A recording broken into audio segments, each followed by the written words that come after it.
नमस्कार, टक टाइममा यहाँहरूलाई हार्दिक स्वागत छ। दर्शकवृन्द, फागुन 21 को निर्वाचन आउन अब धेरै दिन बाँकी छैन। एक साताभन्दा अलिकति बढी समय छ।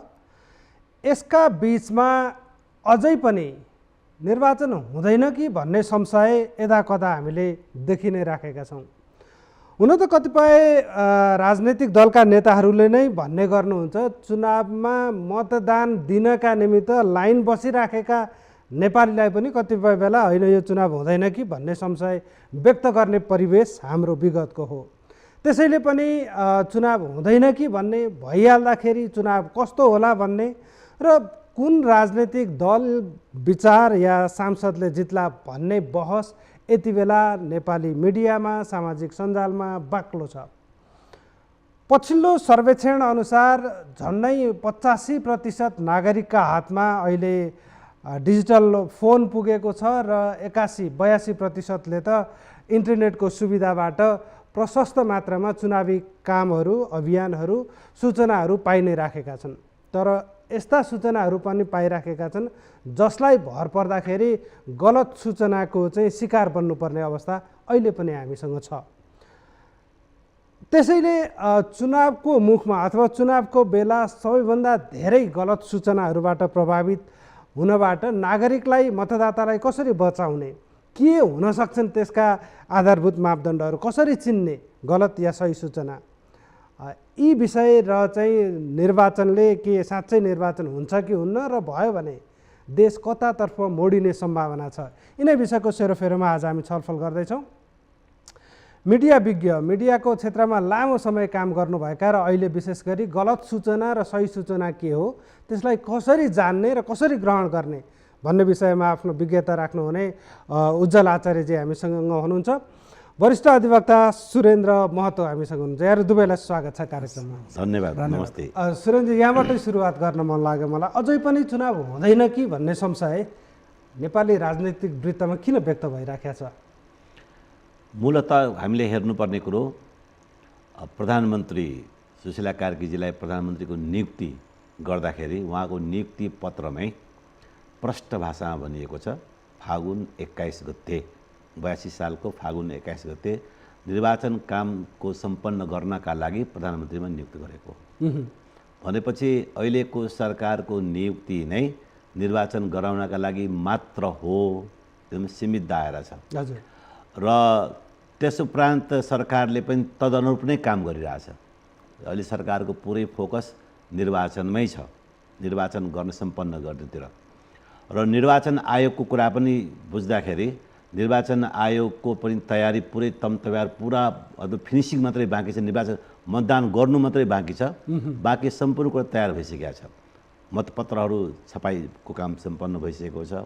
मतपत्रहरू निर्वाचन क्षेत्रहरूमा, जिल्ला जिल्लामा पुगिसकेको अवस्था छ।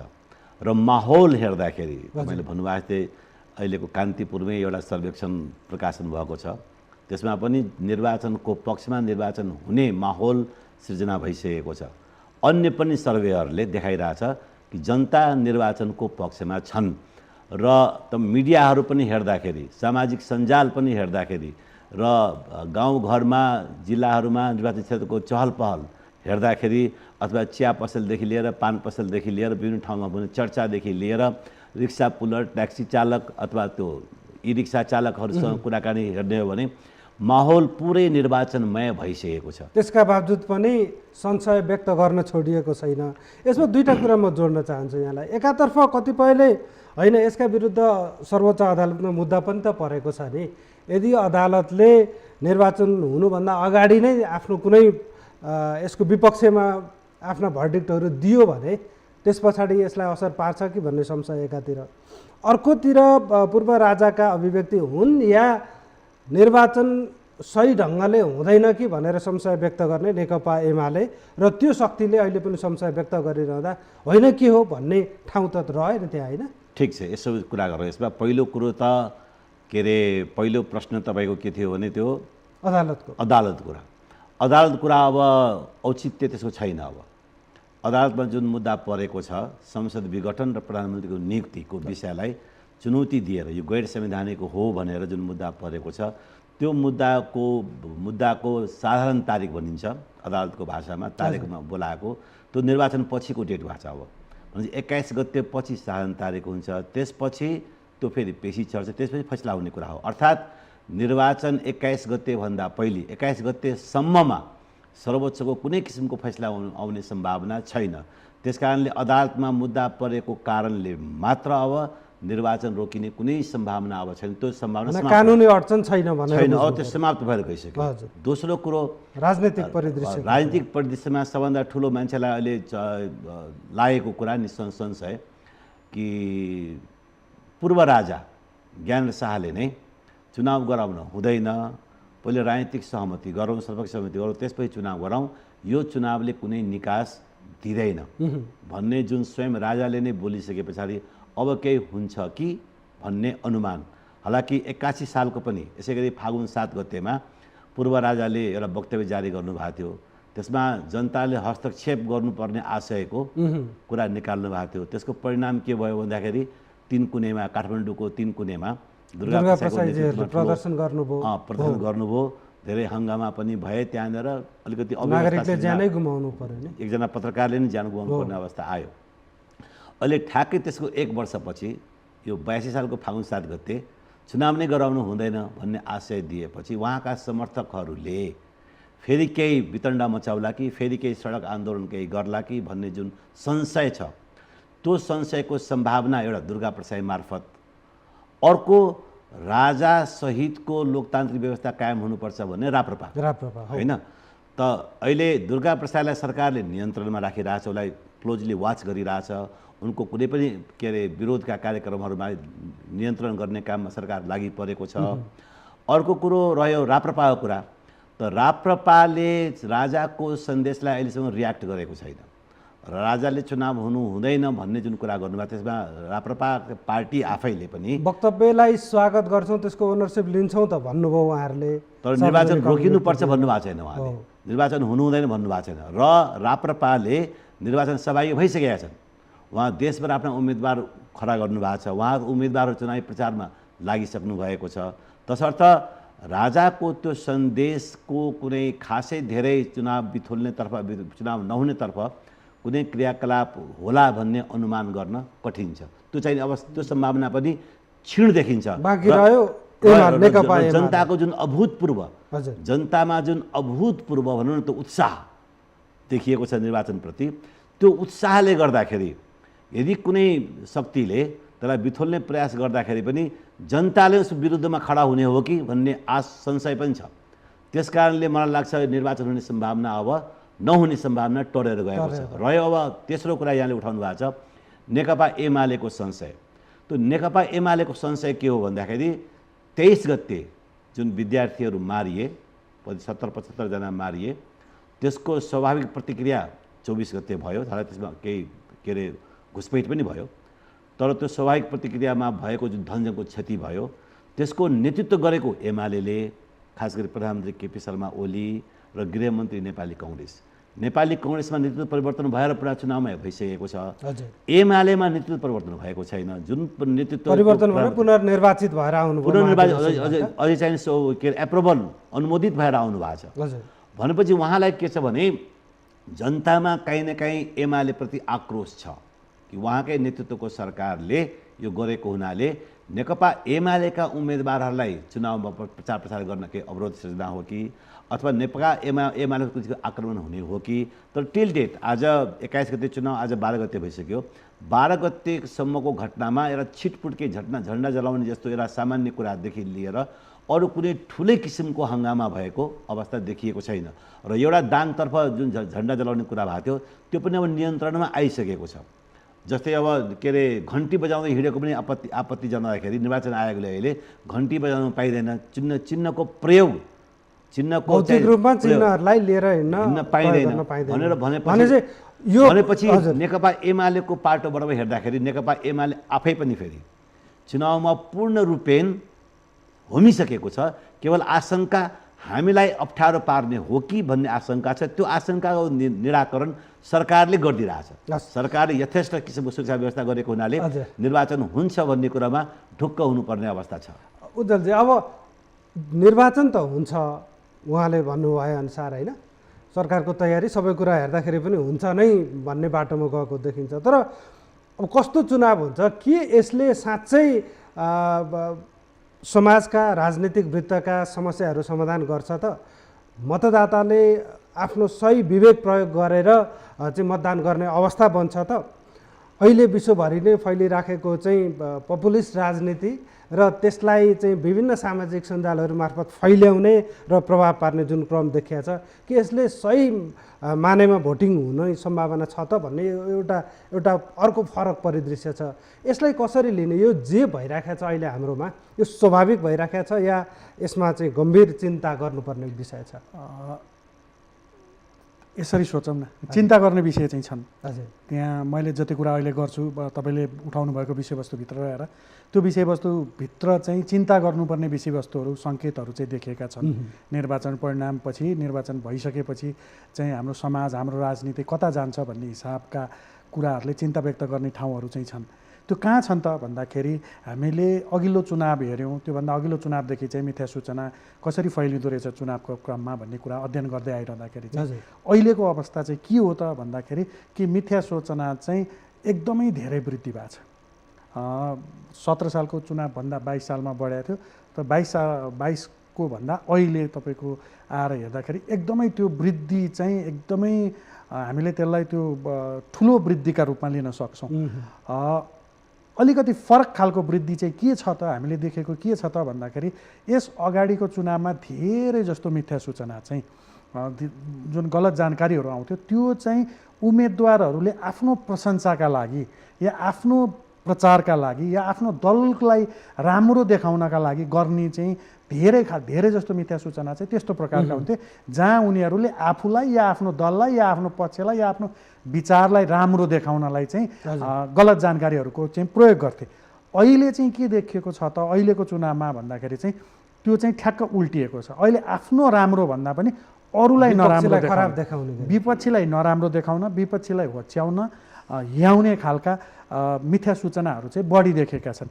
र ती मिथ्या सूचनाहरू चाहिँ धेरै जस्तो अवस्थामा चाहिँ अहिले आइरहेका मिथ्या सूचना चाहिँ लगभग तपाईँको चाहिँ 80-90% हाराहारीमा चाहिँ एआईबाट निर्मित गरिएका फोटो या भिडियोको साथमा आएको छन्, जुन सामान्यतया हेर्दाखेरि छुट्याउन गाह्रो पर्दछ। सामान्यतया हेर्दाखेरि सामान्य नागरिकलाई छुट्याउन गाह्रो हुन्छ हो कि होइन, त्यो भ्रमित बनाउन सक्ने अवस्था चाहिँ धेरै रहन्छ। त्यसले के गर्यो त भन्दाखेरि यसपालिको निर्वाचनमा चाहिँ के भयो त भन्दाखेरि मानिसले आफ्नो प्रचार गर्दा त आफू राम्रो भन्दा त केही फरक परेन, नागरिकले राम्रो भन्ने सोच्दा त केही फरक परेन। नराम्रै मान्छेलाई राम्रो सोच्दाखेरि पनि होला निर्वाचनका केही मतहरू फरक पर्थ्यो होला, केही चाहिँ सिट सङ्ख्या तलमाथि 1-2 तलमाथि पर्थ्यो होला, तर त्यस्तो ठुलो असर हुँदैन थियो। अहिले जस्तो खालको मिथ्या सूचना फैलिरहेको छ त्यसको चाहिँ चुनाव पछिसम्म पनि हाम्रो समाजमा, हाम्रो राजनीतिमा चाहिँ त्यो असर चाहिँ देखिन्छ। किनभने अहिले चाहिँ कस्तो भएको छ भने व्यक्तिगत रूपमा चाहिँ आक्रमणहरू भएका छन् विभिन्न उम्मेदवारहरूमाथि, विशेष गरी प्रभावशाली उम्मेदवारहरू जो चाहिँ भोलिका दिनमा निर्वाचित भएर आउँदाखेरि सत्ता सञ्चालन गर्न सक्ने खालका उम्मेदवारहरू या विभिन्न दलमा माथिल्लो पदमा रहेका उम्मेदवारहरूमाथि चाहिँ व्यक्तिगत रूपमा चाहिँ आक्रमणहरू भएका छन् मिथ्या सूचनाका कारणले। उहाँहरूको ब्याकग्राउन्ड, उहाँहरूको पृष्ठभूमि, उहाँहरूको पढाइ, उहाँहरूको पछिल्लो काम गराइका आधारमा, मिथ्या सूचनाका आधारमा उहाँहरूलाई चाहिँ गलत ढङ्गले होइन, कतिपय अवस्थामा जातीय हिसाबले, कतिपय हिसाबमा धार्मिक हिसाबले चाहिँ हामी अङ्ग्रेजीमा भन्दाखेरि अदरिङ भन्छौँ कि यो हाम्रो समूह होइन, यो बाहिरिया हो भन्ने खालको चाहिँ सन्देशहरू चाहिँ, मिथ्या सन्देशहरू चाहिँ फैलाउने काम चाहिँ अलिकति सङ्गठित रूपमा भएको जस्तो देखिन्छ यसपालि। त्यो चाहिँ सामाजिक सञ्जाललाई प्रयोग या दुरुपयोग गरेर हो या त्यसको शिकार मिडिया आफै पनि भइराखेका छन्? कहाँबाट बढी भइराखेका? धेरै चाहिँ सामाजिक सञ्जालमै छ होइन। हामीले हेर्दाखेरि पनि, हामीले अध्ययनहरू गर्दाखेरि चाहिँ केही यस्ता चाहिँ सोसियल मिडियाका यस्ता एकाउन्टहरू हामी हेरिरहेका छौँ जहाँ चाहिँ यस्ता खालका मिथ्या सूचनाहरू नियमित रूपमा आइरहेका छन्। अनि हामीले त्यस्ता खालकाहरू अध्ययन गर्दाखेरि कुनै एउटा दलसँग आबद्ध देखिन्छन् ती, किनभने त्यही दलका कुनै एउटा दल विशेषका राम्रा कुराहरू हाल्ने, अरू दल विशेषका चाहिँ नराम्रा कुराहरू हाल्ने। दुवै मिथ्या सूचना खालका कन्टेन्टहरू चाहिँ उनीहरूले हाल्ने एआई निर्मित हाल्ने कहाँबाट चलाइरहेको छ भनेर हेर्दाखेरि कतिपय अवस्थामा विदेशबाट चलाइरहेको पनि देखिन्छ। त्यो दल विशेष भन्नाले के खुलाउन मिल्ने खालको होइन, सबै दललाई छ। मैले नभनेको कारण चाहिँ किन त भन्दाखेरि यो चाहिँ कतिपय एमाले समर्थित र एमालेलाई आक्रमण गर्ने पनि छन्, कतिपय काङ्ग्रेस समर्थित काङ्ग्रेसलाई आक्रमण गर्ने पनि छन्, रासोपाको पनि त्यस्तै छ, नेकपाको पनि त्यस्तै छ। भनेको कोही चाहिँ कसैमाथि भनौँ न रासोपामाथि चाहिँ धेरै आक्रमण भएको छ, अरू दलले गरिरहेछन् भन्ने अवस्था छैन। सबै दल समर्थकले अरू सबै आफू बाहेकका अरू सबै दल आफ्नो क्षमता अनुसार गरिरहेकै देखिन्छ होइन। त्यो खालको देखिने भएर नाम भनेर कसैलाई इङ्गित गर्नुपर्ने छैन, सबैले गरिरहेछन्। अब यो चाहिँ अहिले हेर्दाखेरि चाहिँ कस्तो देखिन्छ भन्दाखेरि चाहिँ उहाँहरू सबैले एकअर्कालाई हिलो छापिरहनु भएको छ कि होइन। उसले उसलाई हिलो छाप्ने, उसले उसलाई हिलो छाप्ने, अन्तमा के हुन्छ त भन्दाखेरि सबै चाहिँ फोहोरी सबै हिलो हुन्छ नि, त्यो खालको अवस्था देखिन्छ। त्यसले चाहिँ के गर्छ त भन्दाखेरि अब धार्मिक रूपमा जातीय रूपमा कसैको चाहिँ व्यक्तिगत जीवनका आधारमा कसैलाई होच्याइयो, कसैलाई चाहिँ महिला पुरुष भएको आधारमा होच्याइयो, कसैको वासस्थानको आधारमा होच्याइयो भने त्यसमा चाहिँ बिस्तारै यो हामी जुन घृणायुक्त वचन भन्छौँ नि, त्यो घृणायुक्त वचनको तत्त्वहरू हुन्छ के।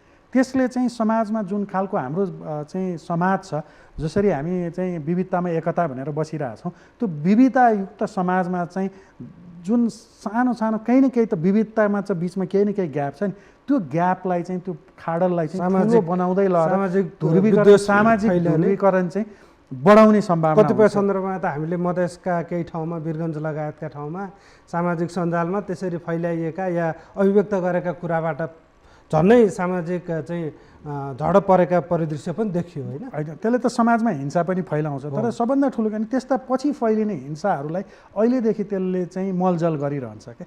उदाहरणको लागि हेरौँ न, कति अब हामीले अहिले चर्चामा आएका उम्मेदवारहरूकै बारेमा कुरा गरौँ, बालेन्द्र शाहको कुरा गरौँ। उहाँ उम्मेदवार हुनुहुन्छ, उहाँलाई चाहिँ एक खालले मधेसी देखाउने र हाम्रो होइन भन्ने खालका प्रयासहरू भएका छन् होइन। अब केपी ओलीकै कुरा गऱ्यो भने केपी ओलीलाई पनि एउटा खालको मिथ्या सूचनाका आधारमा कतिपय अवस्थामा मिथ्या न्यारेटिभहरू क्रिएट गरेर जे घटना भएको थियो त्यो घटनाको होला उहाँको जिम्मेवारी छ होइन, उहाँको जिम्मेवारी, तर उहाँको मात्रै जिम्मेवारी त होइन नि त होइन। तर यसरी चाहिँ त्यो चाहिँ मिथ्या चाहिँ सङ्कथनहरू निर्माण गरिएका छन् कि जहाँ चाहिँ उहाँलाई पनि अप्ठ्यारो पारिएका छन् होइन। कतिपय अवस्थामा ब्राह्मण भएका हिसाबले गरिरहेका छन्, कतिपय अवस्थामा धर्मका हिसाबले गरिएका छन्। त्यो त पछि आएर काहीँ न काहीँ घुमेर आएर हामीले अहिलेदेखि सोचिरहेको गगन थापाजीकै चाहिँ जनजाति समुदायका विषयमा या चाहिँ धर्मका विषयमा बोलेका कुराहरू चाहिँ गलत खालका अनावश्यक रूपमा काटेर सन्दर्भविहीन बनाएर काटिएका भिडियोहरू भाइरल बनाएका छन्। त्यसले त कोही न कोही मान्छेलाई त त्यो पत्याएर बसिरहने मान्छे त हुन्छ नि। यसबाट कसरी बच्ने भन्ने कुरामा हामी अलिक पछाडि आउँला सुरेन सर। अब अलिकति चाहिँ माहौलकै कुरा गर्दाखेरि चाहिँ कता जान्छ त, विशेष गरी नेपालको राजनीतिलाई निर्णायक मोड दिने मत सङ्ख्या भएको मधेस, लामो समय यहाँ चाहिँ त्यहाँ मधेस प्रदेश सरकारमै त्यहाँको चाहिँ कानुनी विज्ञ भएर यहाँले काम पनि गर्नुभयो, भ्रमणै गरेर आउनुभयो, नेताहरूको आकर्षण हेर्दाखेरि पनि प्रायः जसो मधेसतिरै चाहिँ प्रधानमन्त्री अब मधेसले बनाउँछ भन्ने खालको देखिया छ। वास्तवमा मधेसका नागरिकहरू चाहिँ के सोचिराखेका छन्, कतातिर हेरिराखेका छन्, अलिकति त्यो परिदृश्य बताइदिनुहोस् न। मधेसको कुरा यसपटक अलिक फरक ढङ्गले देखिया छ। विगत लामो समयदेखि मधेसले आफूलाई विभेदमा परेको महसुस गरेको थियो होइन। काठमाडौँको राज्यले हामीलाई समानताको व्यवहार गरेन, हामीलाई असमान व्यवहार गर्यो, हामीलाई उहाँले भन्नुभएको थियो अदर्स यिनीहरू अर्कै हो भन्ने छ, हामीहरू नेपालभित्रको होइन अर्कै हो भन्ने जुन भाष्य जुन खडा गर्न खोजिया त्यो विभेदका शिकार चाहिँ भएका थिए।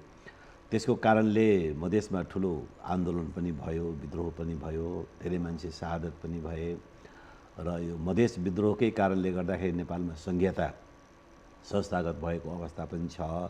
समावेशिताका कुराहरू पनि त्यही विद्रोह आन्दोलनकै फलस्वरूप आएको कुरा हो र लामो समयदेखि मधेसले सरकारमा सहभागी पनि भयो, संविधान सभामा पनि आयो, संविधान सभा बहिष्कार पनि गर्यो, सडकमा पनि गयो। यो जारी भएको संविधानलाई स्वामित्व ग्रहण गरेको छैन, त्यसलाई प्रयोग चाहिँ गरेको छ। तर यो संविधान हाम्रो हो भनेर अनुभव त्यो अनुभूति चाहिँ गरेको छैन। संविधान दिवसका दिन कालो दिवस कालो मनाइरहेका दिवस छ। अहिले पनि निरन्तर मनाउँदै आएको ठाउँ हो त्यो मधेस। र हरेक चुनावमा त्यहाँनिर कुरा के उठ्थ्यो भन्दाखेरि यो मधेस अहिले पनि विभेदमा निरन्तर परिरहेको छ। मधेसलाई अधिकार सम्पन्न गराउने खास गरी मधेस केन्द्रित दलहरूले नै गराउन सक्छ भन्ने अथवा त्यहाँको सरकार न्यारेटिभ, त्यहाँको मधेस सरकारले त्यो न्यारेटिभ बन्दै र उल्लेख्य मात्रामा राजनीति हुँदै आएको थियो। यसपटकको चुनावमा अलिक फरक अवस्था देखिएको छ। यसपटकको चुनावमा मधेसवादको कुरा, मधेस विभेदको कुरा फिटिकै उठेको छैन। यसपटक चाहिने त्यो मधेस केन्द्रित दलहरू पनि धेरै ठुलो चर्चामा देखिएको छैन र विभेदका सवालहरू अहिले तपाईँको इलेक्सनको दौरानमा चाहे सामाजिक सञ्जाल होस्, चाहे पब्लिक डिबेट होस्, विभेदका कुरा अहिले गौण भएर गएको छ। अहिले एजेन्डाको कुरा भनौँ न, एजेन्डाहरू सबैले अहिले हराएको छ। एजेन्डाको अहिले कुरै छैन। अहिले कुरो छ बेसिकली परिवर्तन, चेन्ज खोजेको छ। अहिले विगत लामो करिब नेपालमा बहुदलीय व्यवस्थाको पुनर्स्थापना 46 सालको आन्दोलनपछि भएको हो। त्यसपछि नेकपा एमाले र कङ्ग्रेस निरन्तर 47 सालदेखि सरकारमा रहिरहेकै अवस्था छ। आलो पालो गरेर ठ्याकैमा आउँदैछु म। बिचमा माओवादीको इन्ट्री भयो। माओवादीको इन्ट्री भए पनि माओवादी पनि ल्यान्डमार्क चेन्ज भनौँ न, गणतन्त्रको संस्थागत गर्ने काममा त माओवादीकै मेजर भूमिका छ।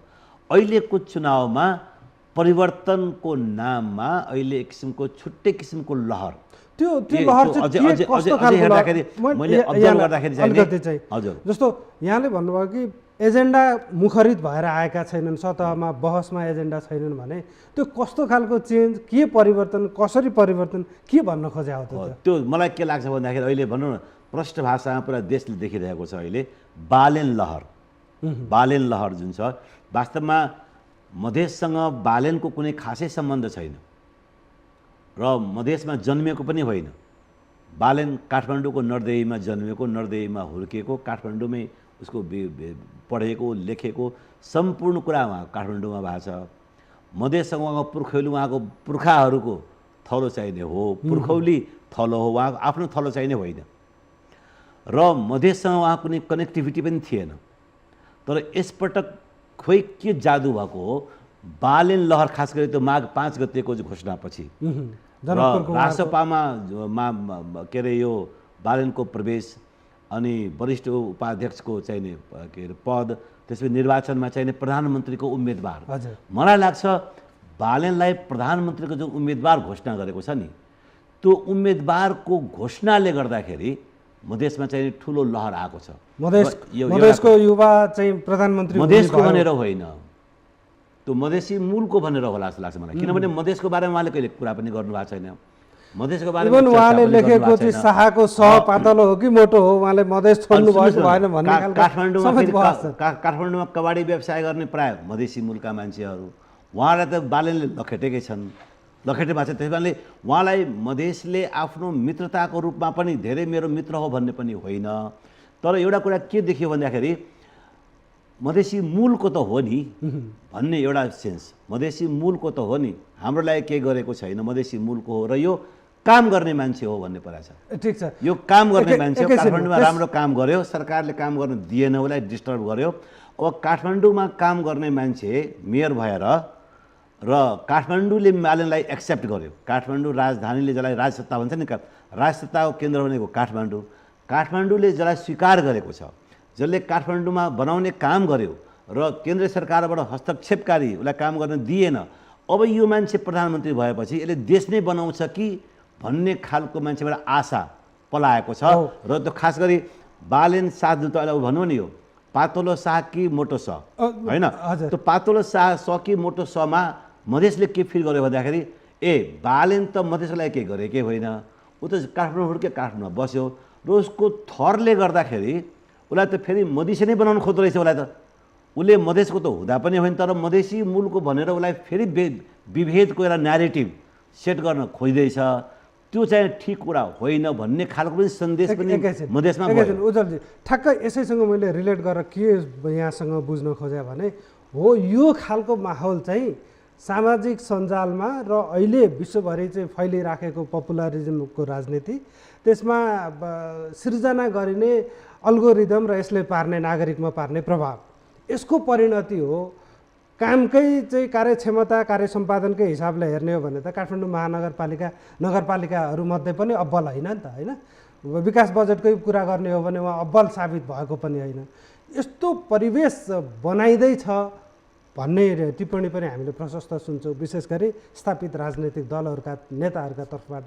के हो यो र यसले कसरी नागरिकहरूलाई प्रभाव पारिराखेको छ त्यो बताइदिनुहोस्। होइन, तपाईँले भन्नुभएको एउटा कुरा चाहिँ सही हो कि अहिले जुन हिसाबमा जोसुकै चाहे उम्मेदवार होस्, चाहे बालेन हुन् या अरू कुनै हुन्, तिनका विषयमा सही सूचनाका आधारमा, सही जानकारीका आधारमा तिनीहरूलाई नागरिकले छान्ने वा नछान्ने निर्णय गर्ने खालको माहौल चाहिँ सामाजिक सञ्जालले बनाएको छैन। मिडियाले पनि त्यसमा सहयोग गरेको छैन, होइन? जस्तो उहाँले प्रश्न उठाउनु भयो, बालेन शाहको स पातलो हुनु र मोटो हुनुले उनको राजनीति, उनको कार्य गराइ या उनको कुनै पनि पक्षमा के पनि प्रभाव पर्दैन। तर नेपाली मिडिया, मेनस्ट्रिम मिडियाले के हान त्यो प्रश्न सोधिरहेछ, होइन? भनेको त्यो प्रश्नले त उहाँले भने जस्तै त विभेदकारी प्रश्न हो नि, प्रश्न आफैमा, होइन? मेरो थर, मेरो चाहिँ नाम मैले जसरी पनि लेख्न पाउँछु, होइन? मेरो थर लेखाइले कारणले, मैले प्रयोग गर्ने नामका कारणले चाहिँ म विभेदमा परिनुपर्छ या म फलानो ठाउँको भनिनुपर्छ या म आफ्नो या अरूकोमा दरिनुपर्छ भन्ने होइन नि त। यस्ता खालका चाहिँ मिथ्या सङ्कथनहरू, भाष्यहरू चाहिँ यति धेरै फैलिरहेका छन्, सबैका बारेमा, बालेन शाहको बारेमा मात्रै होइन, अरूका बारेमा पनि यति धेरै फैलिरहेका छन्, जसका कारणले कुन अवस्था चाहिँ छैन भने कुनै पनि उम्मेदवारलाई हामीले सही सूचनाका आधारमा छान्न सक्ने अवस्था चाहिँ कम देखिन्छ। अब हामीले जब लोकतन्त्र कुरा गर्छौँ, प्रजातन्त्र भन्छौँ नि, नागरिकको शासन, नागरिकको, हाम्रो सबभन्दा प्रजातन्त्रको जग भने चाहिँ नागरिक निर्णय भन्छ कि। अब नागरिकले निर्णय गर्ने बेला त यही चुनाव हो। अब चुनावमा नागरिकले निर्णय कसरी गर्छ त, के मान्छ त लोकतन्त्रले भन्दाखेरि कि प्रत्येक नागरिक आफ्नो बारेमा निर्णय लिन सक्षम हुन्छ र उसले त्यो निर्णय जुन लिन्छ त्यो निर्णयका आधारमा सक्षम सरकार चुन्छ र आफ्नो प्रतिनिधि चुन्छ भन्ने। त्यो निर्णय के आधारमा लिन्छ त भन्दा उसँग जे जति जानकारी छ, जे जति सूचना छ, जे जति कुरा उसले बुझेको छ त्यसको आधारमा लिने हो नि त।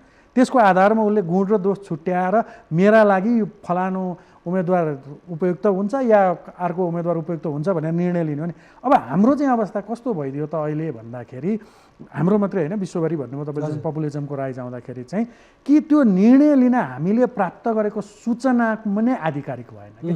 हामीसँग जुन ज्ञान भनेर हामीले लिइरहेछौँ त्यो ज्ञान नै आधिकारिक भएन। तपाईँले भन्नुभयो नि कि कार्य सम्पादनका हिसाबले सबभन्दा कमजोर मानिएको मान्छेले देशलाई चाहिँ के गर्न सक्छ भनेर हामीले मान्नुपर्ने। इभन मैले यो गर्छु भनेर लिखित रूपमा उहाँका हुन त केही कतिपय थोर बहुत आएका छन्, तर बहसमा, सार्वजनिक बहसमा सामेल हुने र म यसकारण अब्बल हो भनेर पनि उहाँले भनिरहनु भएको छैन, होइन? अब सार्वजनिक त्यो पनि हो कि सार्वजनिक बहसमा पनि तपाईँको कस्तो भने उहाँ सार्वजनिक बहसमा आएन भनेर जुन प्रश्न उठाए, नेपालको निर्वाचन पद्धतिमा योभन्दा अगाडि कहिले सार्वजनिक बहस भएको याद छैन मलाई, होइन? केही सानातिना कार्यक्रम भयो होला नि जहाँ, तर न त्यो लिगल रिक्वायरमेन्ट हो न चाहिँ प्र्याक्टिसमा पनि। लोकतन्त्रमा हामी कोबाट शासित हुँदैछौँ भन्ने कुरा त कम्तीमा थाहा, अरूको देशमा देखेको भरमा उहाँलाई कहाँ कमजोर देखाउन सकिन्छ भन्ने ठाउँ पत्ता लगाएर सार्वजनिक बहसमा आउनुपर्छ भने हो नि त। भनेपछि त्यो आफैमा पनि त्यसलाई चाहिँ म आफै मिथ्या भाष्य भन्छु कि गलत सङ्कथन हो नि त। किन हो भने जहाँ कहाँ देखियो त बालेनले त कहीँ बोलेकै छैन नि, त बोल्न सक्दैन, यिनलाई सार्वजनिक बहसमा ल्यायो भने यिनलाई चाहिँ कमजोर बनाउन सकिन्छ भन्ने आधारमा यो भाष्य आयो भनेपछि यो किन, न त अरूतिर नि त आउनु पऱ्यो नि त यो बहस, उनी मात्रै किन, अरू कहाँ भएको छ त? बहस गर्न तयार भएका उम्मेदवार त 165 मध्ये अरू 160वटा, उहाँहरू खै त बहस। यहाँनिर यो डिजिटल संसारले, डिजिटल दुनियाँले र यसले पनि धेरै प्रभाव पारिदिइराखेको छ भनिन्छ।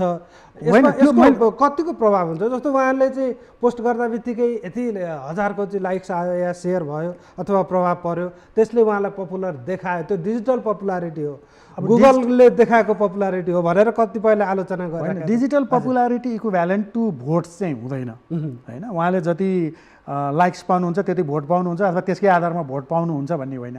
लाइक त कतिपय उहाँको कुरा मन परेर मैले पनि गरिदिरहेको हुनसक्छु, तर म त उहाँलाई भोटै हाल्न पाउँदिनँ, म उहाँको क्षेत्रमा छैन। अथवा भोट हाल्न पाए पनि म चाहिँ नहाल्न सक्छु मेरो निर्णयको आधारमा, होइन। भनेपछि डिजिटल लाइक्स र त्यो होइन, तर एउटा खालको इन्डिकेसन के हो त भन्दाखेरि उहाँसँग के एउटा चाहिँ शक्ति चाहिँ सोसियल मिडियाले उहाँलाई दियो भने कि आफ्नो कुरा सिधा रूपमा नागरिकसम्म पुर्याउने प्लेटफर्म चाहिँ उहाँको लागि उपलब्ध भयो, जुन प्लेटफर्म चाहिँ हाम्रा कतिपय अरू नेताहरूसँग उपलब्ध छैन। उहाँहरू अरू मिडियाको भर संगठन लगायतका कुरा अरू मिडियाको भर पर्नुपर्छ, होइन। उहाँले चाहिँ आफ्नो कुरा जस्तो हो त्यस्तै रूपमा जसरी चाहनुहुन्छ, जुन बेला चाहनुहुन्छ, भिडियोमा चाहनुहुन्छ कि टेक्स्टमा चाहनुहुन्छ कि अडियोमा चाहनुहुन्छ कि फोटोमा चाहनुहुन्छ, आफ्नो हिसाबले आफ्नो कुरो नागरिकसँग पाउने एउटा बहुसङ्ख्यक नागरिकसम्म पुर्याउन सक्ने प्लेटफर्म चाहिँ उहाँले आफ्नो लागि प्राप्त गर्नुभयो। त्यसले दिने फाइदाहरू त छँदैछ, किनभने उहाँले चाहिँ कम्तीमा आफ्ना चाहिँ मतदाता, आफ्ना नागरिक, नेपाली नागरिक या अरूसँग पनि प्रत्यक्ष रूपमा संवादमा चाहिँ सम्पर्कमा आउन सक्नुहुन्थ्यो। त्यसले दिने फाइदा छ। अब छोटोमा अन्तिममै पुगिसक्यौँ हामी। छोटोमा अघि यहाँले भनेको कुरालाई त्यो गलत सूचना या भ्रामक सूचना या यसले नागरिकलाई मिसगाइड गर्दैछ है भनेर बस्ने चाहिँ कसरी, त नागरिकले कहाँनिर सचेत हुने, मतदाता कहाँबाट जोगिने, एकदमै छोटोमा दुईटा कुरा भन्न चाहन्छु। पहिलो कुरा चाहिँ के हो त भन्दाखेरि हामीले मतदाताको रूपमा के सचेत हुनुपर्छ भने हामीलाई जे प्रतिबद्धता गरिएका छन्, जे बाचा गरिएका छन्, ती पुरा हुन सक्ने खालका हुन् कि नसक्ने हुन्। कसैले जादुको छडी देखाएर कुनै चिज परिवर्तन गर्न सक्दैन भन्ने कुरामा हामी स्पष्ट भयौँ र त्यसको आधारमा हामीले उम्मेदवारहरूलाई चाहिँ छनौट गर्न सक्यौँ भने हामी यो पपुलिजमको वेबबाट अलिकति बच्छौँ र गलत मान्छे, गलत उम्मेदवार छान्नबाट बच्छौँ, पहिलो कुरो। दोस्रो कुरा चाहिँ हामी सबैले एउटा के त भन्दाखेरि शङ्का गर्ने बानी चाहिँ विकास गर्नुपर्छ। जुन कुरा हामी कहाँ आइपुग्छ त्यो कुरा चाहिँ बिना उद्देश्य, बिना कसैको बायसनेस त्यसै हामी कहाँ आइपुग्दैन। हामीलाई यो कुरा किन दिइयो त भन्नेका पछाडि पनि कारण हुन्छ र यो कुरा चाहिँ मैले जस्ताको तस्तै ग्रहण गर्न हुन्न, यो गलत पनि हुनसक्छ भनेर चाहिँ हामीले शङ्का गर्ने बानी मात्रै विकास गऱ्यौँ भने पनि त्यसलाई तुरुन्तै विश्वास गरेर त्यसको आधारमा निर्णय गरेनौँ भने चाहिँ तुरुन्तै सेयर गर्ने, तुरुन्तै लाइक गर्ने, त्यो त गर्नै भएन। कम्तीमा शङ्का गर्नु पर्यो। शङ्का चाहिँ तपाईँले पहिलो स्टेप के हो त, तपाईँले जहाँसुकैबाट जेसुकै सूचना प्राप्त गर्नुहोस्, होइन। मैले तपाईँलाई जे कुरा भनिरहेको छु अथवा मेरो कुरा नेपाल टेलिभिजनबाट जतिले सुनिरहनु भएको छ यसले यो कुरा किन भनिरहेछ, यो कुरा गलत पनि हुनसक्छ भनेर मै माथि पनि शङ्का गर्नु पर्यो। अन्तिममा एकदमै छोटोमा सुरेन सर, कता जान्छ त यो वेबले, कता लैजान्छ, चुनाव पछाडिको परिदृश्य कता जान्छ, एकदमै छोटोमा भनेर। बिल्कुल चुनाव पछाडिको परिदृश्य के हुन्छ भन्ने कुरा जुन छ धेरै हालाकि एउटा कुरा म एड गरिहाल्छु छोटोमा, एकदमै छोटो। बालेनले उहाँ बोल्दै बोल्नुहुन्न भन्ने कुरा होइन। उहाँले जनकपुरमा 9 मिनटको भाषण गर्नुभएको छ, यो 3 मिनट धनगढीमा, 3 मिनट कर्णालीमा, आज उता हुँदैछ इटडीमा। उहाँले आफ्नो कुरा भनिरहनु भएको छ र मतदाताहरूले को प्रश्न उहाँले जवाब दिइरहनु भएको छ। त्यस कारणले यो उहाँ बोल्नुहुन्न भन्ने पनि एउटा भाष्य नै, एउटा एक किसिमको चाहिँ नेगेटिभ भाष्य नै खडा गर्न खोज्दैछ। अब निर्वाचन पछिको परिदृश्य, नेपालको निर्वाचनको हिस्ट्रीलाई हेर्ने हो भने तपाईँको 48 साल छोटोमा हरेक वर्ष हरेक निर्वाचनको म्यान्डेट आएपछि संसदको समीकरण, पार्टीहरूको हैसियत तलमाथि परेको छ, परिवर्तन भएको छ, स्ट्याटिक छैन। यसपटक पनि त्यो ट्रेन्ड कायम रहन्छ। यसपटक पनि राजनीतिक दलहरूको समीकरण परिवर्तन हुन्छ। हिजो रहेको सानो दल आज ठुलो दलको रूपमा रूपान्तरित हुने सम्भावना प्रबल देखिएको छ र हिजो ठुलो दलको रूपमा रहेको दलहरू अहिले सानो रूपमा खुम्चिने सम्भावना पनि देखिएको छ। समय दिनुभयो, समय र संवादका लागि यहाँहरू दुवैजनालाई धन्यवाद छ। दर्शकबिन आजको समय सकियो। आज हामीले मूलतः निर्वाचनकै वरिपरि रहेर गलत सूचनाबाट कसरी बच्ने र के खालका सूचना र राजनैतिक दलहरूले कस्ता गतिविधि गरिराखेका छन्, कता जान्छ त चुनाव पछिको परिदृश्य भन्ने विषयमा कुराकानी गऱ्यौँ। अर्को कार्यक्रममा हामी फेरि आउनेछौँ। नमस्कार।